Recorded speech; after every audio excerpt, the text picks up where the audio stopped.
Në një analizë gjuhësore të termit krizë ekologjike, vihet re se I përbëhet nga një embër krizë dhe nga një embër përcaktues ekologjike, ku ky fundit ngushton dhe specifikon fushën sematike të embrit. Sipas fjalorit të gjuhës shqipe, emri krizë përkufizohet si një situatë e krijuar nga përplasja ose çekuilibrimi I faktorëve përbërës të një sistemi të caktuar. Në një formulim më të zgjeruar, ai paraqitet si gjendje vështirë në një fushë politike, ekonomike, ku kontradiktat janë ashpërsuar shumë deri në shpërthim dhe ku shfaqen çrregullime të rënda në këtë fushë. Megjithatë, në këtë burim vjet re mungesa e përdorimit të shprehjes krizë ekologjike në shembuj ilustrues, ku përmenden kryesisht fusha si ajo politike, ekonomike apo financiare. Një prirje e ngjashme konstatohet edhe në fjalor bashkëkohor të gjuhës greke, ku termi krizë nuk shoqërohet zakonisht me emrin ekologjike. Në të kundërt, në gjuhën angleze termi crisis paraqitet me fleksibël në përdorim, edhe pse për kufizimi bazë nuk përfshin drejt për drejt dimensionin ekologjik, përdorimi I tij në kolokacione si ecological crisis, environmental crisis and climate crisis është tashmë I zakonshëm në diskursin shkencor dhe publik. Ndërsa kur kërkimi bëhet mbi emrin ekologjik, fjalori I gjuhës shqipe jep këtë përkufizim, që ka të bëjë me ekologjinë, që lidhet me mjedisin ku jetojnë qenet e gjalla. I njëjti fenomen varet edhe në fjalorin e gjuhës greke të përmendur më sipër, ku fjala ekologjike shoqëron terma si sisteme, problem, teori, parti, lëvizje, por jo termin krizë. Po ashtu dhe në fjalorin e gjuhës angleze të cituar më lart, emri ecological nuk paraqitet I lidhur drejt për drejt me termin crisis, por me terma të tjerë si disaster, validity, systems, futures, conditions e tjerë. Megjithatë, ndonse fjalorët tregojnë një përdorim të kufizuar ose mungesë të termit krizë ekologjike, në burime të tjera, si artikuj gazeta, studime shkencore dhe botime librash, vjet re një përdorim ose pranie gjerë dhe në rritje e këtij termi. Këto materiale nuk kufizojnë vetëm në përdorimin e shprehjes, por ofrojnë edhe një analizë, ofrojnë analiza dhe interpretime të thelluara të fenomenit që ai përfaqëson. Mandje larmia e qasjeve është aq e madhe nga interpretime që konsiderojnë fenomenin si pjesë të një normaliteti dhe zhvillimi natyror, deri te qëndrime që e paraqesin atë si një situatë me përmasa apokaliptike. Termi krizë ekologjike shpreh një fenomen relativisht të ri në artikulimin e tij konceptual, megjithse rrejt e tij shtrihen gjerësisht në kohë dhe në hapësirë. Për këtë fenomen filloi të flitet më qartë rreth vitit 1972 nga një grup shkencëtarësh të njohur si The Club of Rome. Kjo periudhë shënon një kthesë të rëndësishme ku çështja ekologjike nuk shihej më thjesht si një problem, por filloi të perceptohej si një rrezik global. Është koha ku po konstatohej ndryshimi midis problemit ekologjik dhe krizës ekologjike. Dhe ky ndryshim qëndron në faktin se problemi ekologjik në shumë raste mund ta gjejë zgjidhje në mënyrë të natyrshme ose me ndërhyrje të kufizuara, ndërsa kriza ekologjike nuk kupton një gjendje të tillë përkeqësimi, e cila nuk mund të zgjidhet pa një ndërhyrje të fuqishme dhe të gjithanshme të njeriut në raport me mjedisin dhe vetveten. Ky zhvillim lidhet drejt për drejt me rritjen e ndërgjegjësimit global mbi problemet mjedisore, veçanërisht në kontekst të ndryshimeve klimatike. Termi krizë ekologjike nuk është thjesht një ndërtim gjuhësor, por një koncept që pasqyron një realitet kompleks, degradimin e ekosistemeve, humbjen e biodiversitetit dhe ndikimin e aktivitetit njerëzor mbi klimën globale, siç theksohet në Intergovernmental Panel of Climate Change. Ndryshimet klimatike përbëjnë një nga sfidat më të mëdha të kohës sonë dhe kërkojnë një reagim të menjëhershëm për të koordinuar, pasi është krijuar një rreth vicioz mbi klimën. Në këtë kuptim, mungesa relative e termit në fjalor tradicional mund të shpjegohet me faktin se është një zhvillim relativisht I vonë në diskursin shkencor dhe shoqëror. Megjithatë, sot ai përbën një nocion thelbësor për të kuptuar marrëdhënien midis njeriut dhe mjedisit dhe për të përshkruar gjendjen kritike të kësaj marrëdhënie. ekologjia, njeriu, materia dhe perëndia. Nëse flasim për ekologjinë, duhet kemi parasysh domethënien e vetë termi. Në shpjegimin e tij dallojnë dy nuanca të rëndësishme. E para i përket kuptimit shkencor, pra në kontekstin biologjik, ku ekologjia përkufizohet si studim i madhësisë dhe parapjes së popullatave të organizmave të gjallë. E dyta lidhet me dimensionin praktik dhe etik, mbi mbrojtjen dhe ruajtjen aktive të jetës, pra përpjekjen për mbrojtje dhe shpëtimin e saj, si dhe angazhimin ndaj mjedisit si një parametër thelbësor i jetës shoqërore dhe politike. Duke vendosur termin krizë ekologjike në këtë kontekst, bëhet e qartë se kemi të bëjmë me një problematik në qendër të së cilës qëndron mjedisi dhe jeta e krijesave të Perëndisë, duke përfshirë edhe njeriu. Funksionimi i botës është ndërtuar mbi marrëdhënien midis qenies njerëzore në tërësinë e saj dhe botës që rrethon. Një pjesë e pandashme e kësaj marrëdhënie është dhe krijuesi i gjellësisë. Në këtë mënyrë bëhet e qartë se në jetën tonë ndërthuren tre faktorë thelbësor: njeriu, pjesa tjetër e krijimit jo humane dhe Perëndia si krijues. Kështu kemi nga njëra anë krijuesi dhe nga ana tjetër krijes. Ky koncept shpreh një të vërtetë të thellë, edhe pse krijuesi dhe krijesa i përkasin realiteteve të ndryshme, ato janë njëkohësisht të lidhura në mënyrë të pandashme. Krijesa, njeriu dhe pjesa tjetër e botës, nuk zotëron esencën e krijuesit. Nuk mund të shkëputet plotësisht prej tij dhe njëkohësisht është aftë të ndryshojë dhe të transformohet. Në këtë kuptim, krijesa përmban në vetvete karakteristikat e përkohshmërisë, të qenies së krijuar dhe të prishshmërisë. Konstatimi më sipër na jep një koncept të rëndësishëm, pasi krijesën nuk e lë statike, por të ndryshueshme. Këtë na jep në mënyrë të qartë dhe pasazhi biblik i Zanafillës, në të cilën shpreh: ta bëjmë njeriu sipas ikonës dhe ngjashmërisë së tonë. Zanafilla 1:26. Dinamizmi i qenies njerëzore krijon hapësirën e mundshme për zgjedhje, energji dhe veprim nga njeriu. Njëkohësisht, njeriu merr fuqi për të administruar botën. Kështu njeriu nuk është thjesht një krijesë brenda botës, por një faktor shumë i rëndësishëm në zhvillimin e saj. Mundësia për ndryshimin e tij tenton ta drejtojë ose drejt shinjtërisë, ose drejt krizës së tij të brendshme. Pikërisht kjo krizë e brendshme reflektohet edhe në ekzistencën e krizës ekologjike. Kriza e brendshme e njeriut vjen si pasojë e zgjedhjes së tij për të larguar nga Perëndia. Pikërisht kjo rrjedh deformoi dhe përkujdesin e tij kundrejt natyrës, ku nga përkujdesës i saj u krye në shfrytëzues të saj, duke humbur kuptimin e vërtet të antropocentrizmit brenda botës. Nëpërmjet teknologjisë njeriu humbi dualizmin njeri-botë, duke shprehur kështu sundimin e tij mbi jetën dhe mbi pjesën tjetër të botës dhe të krijimit. Nuk është rastësi që kriza ekologjike është zhvilluar si ndërthurje midis manisë së njeriut në përdorimin e të mirave materiale nga njëra anë dhe kërkimit të konfirmimit ynor nga ana tjetër. Një shembull i kësaj përpjekje është lindja e kapitalizmit, i cili në disa interpretime lidhet me përpjekjet e grupeve të caktuara fetare, ku përdorimi ose shtimi të mirave materiale perceptohet si dëshmi e bekimit ynor.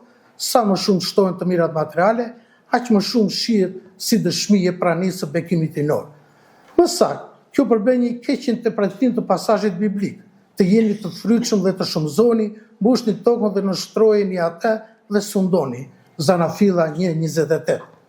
Ky interpretim mbi lidhjen e kapitalizmit me kalvinizmin është mbështetur nga historiani Lynn White Jr., i cili në një farë mënyre përforcon mendimin e Max Weber, sipas të cilit ideja e sundimit mbi natyrën ka kontribuar në zhvillimin e kapitalizmit në perëndim. Kështu bëhet e kuptueshme se kriza ekologjike është në një masë të madhe pasojë veprimtarisë njerëzore, pasi njeriu i zhytur në egoizmin e tij përpiqet të komunikojë me krijimin pa e shkëputur plotësisht dimensionin ynor, por duke i keq interpretuar atë. Megjithatë, në këtë pikë lind një dilemë tjetër: a përbën qëndrimi i teologjisë dhe i fesë në përgjithësi një faktor zhvillimi apo jo? Nëse zhvillimin e konsideroj vetëm brenda kufive të mirave materiale apo të ekonomisë, ashtu siç u perceptua pas luftës së dytë botërore, atëherë i mund të perceptohet si një faktor që ngadalëson zhvillimin. Por nëse zhvillimin e shohim të fokusuar te plotësimi i njeriu dhe uniteti psikosomatik, pra uniteti trup-shpirt, atëherë nuk mund të shtrohet ky diskutim dhe nuk do të ekzistonte fenomeni i krizës ekologjike, pasi njeriu do të merrte nga natyra vetëm aq sa është e nevojshme dhe jo më tepër. Ekonomia, ekologjia dhe politika. Fenomeni i krizës ekologjike nuk është një problem që zanafillin e ka në mendimin politik, po në njeriu dhe qenien e tij. Si ekonomia, ashtu dhe ekologjia janë krijimet të njeriu dhe njëkohësisht është po njeriu që vendos edhe parimet apo përmbajtjen e tyre. Kështu njeriu që në momentin e ngrenjes së frutit të ndaluar në kopshtin e Edenit, vendos edhe një element tjetër të rëndësishëm në aktivitetin e tij të përditshëm, ekonomia. Ekonomia, me hapësirën e krijuar në jetën e përditshme e njeriu, filloi të krijojë dhe divergjencat e para me ekologjinë, jo thjesht për egoizëm, po në kërkim të identitetit të saj. Ndryshe nga ekologjia, ekonomia ndërtoi një sistem tjetër të vlerësimit në gjithçka që Zoti krijoi dhe që ekziston në botë. Ky vlerësim nuk bazohet mbi vlerën si gjallësë, por në vlerën monetare dhe ekonomike. Kështu ekonomia e zhvilloi vëmendjen e njeriu nga vlera e qenieve të gjalla në dimensionin natyror të tyre drejt dimensionit të vlerës së shkëmbimeve tregtare dhe utilitare, duke përmbysur në një farë mase e renditjen e ekologjisë, sipas të cilës qeniet me jetë, me ndijim dhe me logjik kanë vlerë të patjetërsueshme dhe të qenësishme. Në këtë mënyrë, parimet e vlerësimit vendosen në dy rrafshe të ndryshme, të cilat reflektojnë aktivitetin e përditshëm të njeriu. Kështu një njeriu njëkohësisht krijon dhe vuan pasojat e krijimeve të tij. Kjo situatë është lehtësisht e interpretueshme nga teologjia, e cila fokusohet te njeriu dhe raporti i tij me Inin. Koncepti i mëkatit stagjishor nuk është thjesht një koncept apo veprim, por një gjendje. Dhe kjo gjendje shoqëron njeriu në gjithë aktivitetin e tij të përditshëm, pasi njeriu vjen nga mosqena, mion, në qenie dhe e ruan statusin e qenies sa herë që ruan raportin me qenien, perëndin, on. Njeriu në gjendjen e qenies së tij tenton të krijojë, të shpikë dhe të angazhojë një sistem të tërë parimesh, veprimesh dhe sjelljesh. Nuk është rastësi që në këtë përpjekje të tij përfshirë dhe teknologjia, e cila është lidhur pashmangshmërisht me ekonominë. Një prej këtyre zgjidhjeve është zhvillimi industrial, i cili sot ka avancuar në një zhvillim teknologjik që po drejton njeriu drejt një situate ku jo vetëm nuk po i zgjidh problemet e shfaqura, po përgjendet përballë pikpyetjes mbi ekzistencën e tij.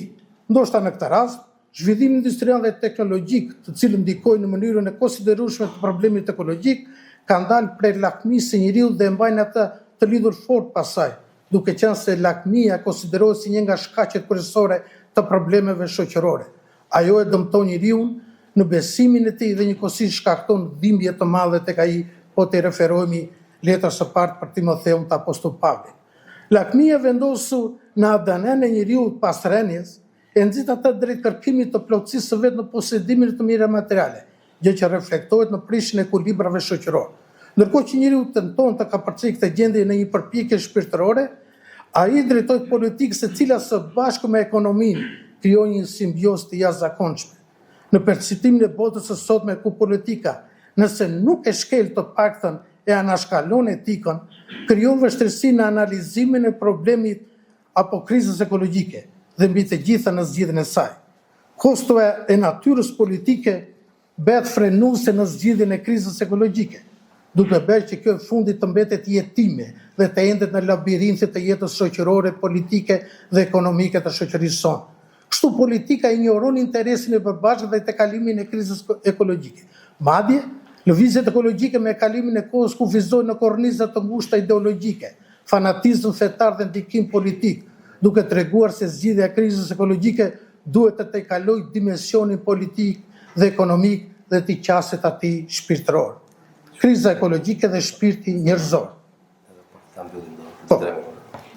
Kur i referohemi dimensionit shpirtëror, do të kemi parasysh rikthimin e shpirtit njerëzor në marrëdhënie me natyrën, e cila krijua dhe ju dha njeriu për të punuar dhe vujt. Vetë krijimi është pasojë e dashurisë hyjnore. Sipas Shënvarësilit të Madh, në këtë mënyrë ekziston një lidhje e dashurisë që bashkon njeriu me pjesën tjetër të krijimit. Është kjo dashuri që rigjendet dhe që rizbulohet, duhet të tejkalohet tek egocentrizmi njerëzor, i cili ndërthuret me utilitarizmin. Mbi të gjitha, njeriu duhet të zhvillojë të përjetojë dashurinë dhe të respektojë jo vetëm njeriu, por dhe mbar krijesën. Kriza ekologjike zje në pa dhe një problem paq të vjetër të qenes njerëzore, dallimi klasor, ku të varfër dhe të pasur gjenden në të njëjtën hapësirë natyrore dhe gjeografike, por në nivele të ndryshme shoqërore. Nëse do të ecet sipas rregullit të mbajtjes së peshës së fenomenit nga hallka e fundit, zinxhiri shoqëror, atëherë bie kryesisht mbi stresat e ulta. Nëse bota do të ishte pa krijues, ky fenomen do të pranojë brenda një normaliteti të supozuar, por duke qenë se bota ka një krijues, ekzistojnë dhe rregulla që ai ka caktuar për funksionimin e saj. Ky rregull lidhet me administrimin e të mirë të materiale. Të njeriu duhet të njohë Zotin e tij se një Zot është dhe nuk ka tjetër, të jemi të gatshëm në dhënie, të jetë i qartë në atë që kërkon nga krijuesi dhe kur është i pasur, duke dhuruar edhe qindarkën e fundit si gruaja e vet. Në këtë mënyrë, në adhurimin ynor bashkohemi ne, kisha, trupi Krishtit, unë, ti, identiteti personi individual, siç e shpreh apostulli Pavli në letrën e parë drejtuar Korinth. Kështu në jetën ministeriale të kishës ndodh një transformim në Krishtin e njeriu dhe gjithë krijimit. Aty shpirti i njeriu së bashku me trupin shndërrohen duke formuar një unitet psikosomatik, i cili përfshin edhe natyrën në tërësinë e saj. Në këtë mënyrë, e përgjegjësia e njeriu ndaj natyrës nuk shprehet përmes forcave të arsyes apo strukturave shoqërore, por përmes çlirimit nga egocentrizmi dhe rigjetjes së ndërvarësisë me të, duke arritur unitetin e gjithë krijimit. Si përfundim mund të themi, nga analiza gjuhësore dhe konceptuale e termit krizë ekologjike del qartë se termi kemi të bëjmë një nocion relativisht të ri në artikulimin e tij, por që përfaqëson një realitet të thellë dhe kompleks. Në planin antropologjik dhe teologjik, kriza ekologjike nuk mund të kuptohet thjesht si një fenomen i jashtëm, por si një pasqyrim i krizës së brendshme të njeriut, largimi i njeriut nga perëndia dhe deformimi i raportit të tij me krijimin, kanë sjellë një transformim të rolit të tij, nga përkujdesës i natyrës në shfrytëzues të saj. Kjo krizë e brendshme reflektohet drejt për drejt marrëdhënien me botën dhe në mënyrën se si administron burimet njerëzore. Ndërthurja e ekonomisë, teknologjisë dhe politikës ka përforcuar këtë krizë. Ekonomia ka zhvendosur vlerësimin nga qenësore në utilitare, nga teknologjia dhe zhvillimi industrial, shpesh të nxitur nga lakmia, kanë intensifikuar ndërhyrjen e njeriut mbi natyrën. Politika, e ndikuar nga interesat dhe pushteti, shpesh e anashkalon dimensionin etik dhe zhvlerëson zgjidhjen e krizës ekologjike, duke lënë atë të adresuar në mënyrë të plotë dhe efektive. Një tjetër dimension është ai shpirtëror, që paraqitet në rrugën thelbësore për të kalimin e krizës. Rikthimi i në një marrëdhënie të drejtë me Perëndin dhe krijimin, përmes dashurisë, përgjegjësisë dhe përulësisë, mund të rivendosë ekuilibrin e humbur. Jeta në kishë dhe përvoja liturgjikale ofrojnë një hapësirë transformimi, ku njeriu gjen identitetin e tij të vërtet dhe rolin e tij si bashkëpunëtor në ruajtjen e krijimit. Në përfundim, kriza ekologjike nuk është vetëm një problem mjedisor, por një krizë e gjithëanshme që përfshin dimensionin antropologjik, etik dhe shoqëror. Zgjidhja e saj nuk mund të arrihet përmes masave teknike apo politike, por kërkon një ndryshim të thellë të mënyrës së të menduarit të jetuarit të njeriut, duke rikthyer në qendër harmoninë midis njeriut, natyrës dhe Perëndisë. Faleminderit.